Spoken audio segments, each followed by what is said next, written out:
le journalisme, j'ai appris le journalisme, je crois en la puissance de la presse, je crois aussi en la vocation de la presse. C'est une chose extraordinaire. Et c'est dommage que la presse ne puisse donner à l'histoire le matériel dont elle a besoin, parce que ce que rapportent les journalistes ne peuvent pas servir à l'histoire. Qu'est-ce qu'ils rapportent pratiquement quand ils font des émissions sur Haïti ou qu'ils écrivent? Ils sont à la recherche du sensationnel, et pour réussir, la vérité qu'on leur dit, qu'on leur déclare, ne leur suffit jamais. Vous savez que la vérité est quelquefois trop simple.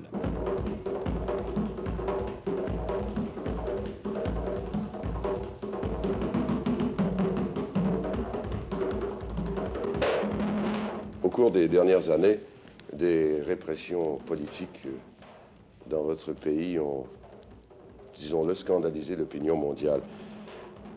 Le nouveau régime a-t-il l'intention de réinstaller, si j'ose dire, certaines libertés civiques, par exemple permettre aux Haïtiens d'exprimer publiquement, s'ils le désirent, leur désaccord avec les politiques du gouvernement?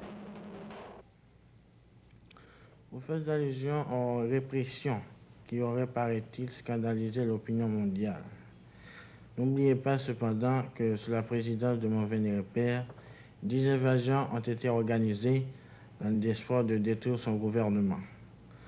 Toutes les tentatives ont lamentablement échoué, ce qui n'a pas empêché tous les citoyens de vaquer librement à leurs occupations sans être gênés par qui que ce soit.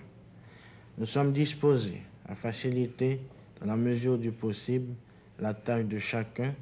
Et il faut croire que dans ce domaine, le président François Duvalier avait réussi, puisque Haïti est considéré à l'heure actuelle comme le pays le plus tranquille des Amériques.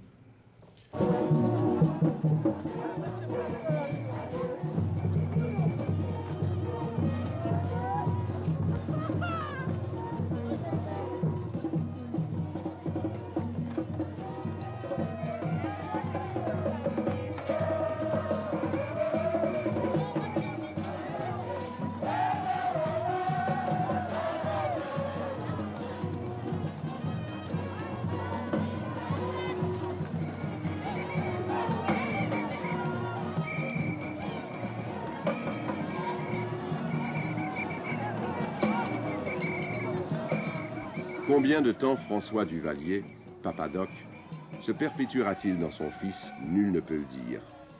La situation politique dans ce petit pays des Caraïbes est un feu qui couve. Apparemment, le gouvernement a les choses bien en main.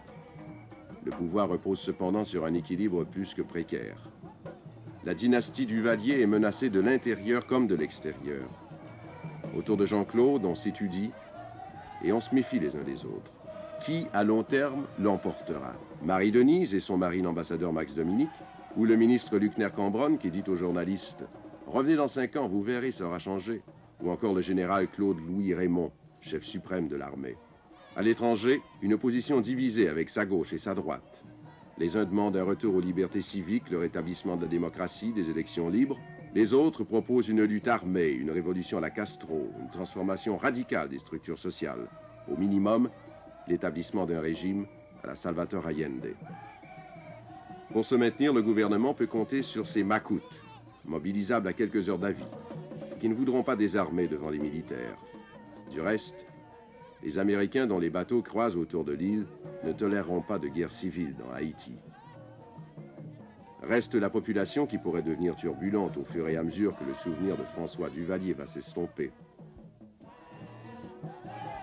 Jean-Claude Duvalier et ses conseillers doivent en prendre acte.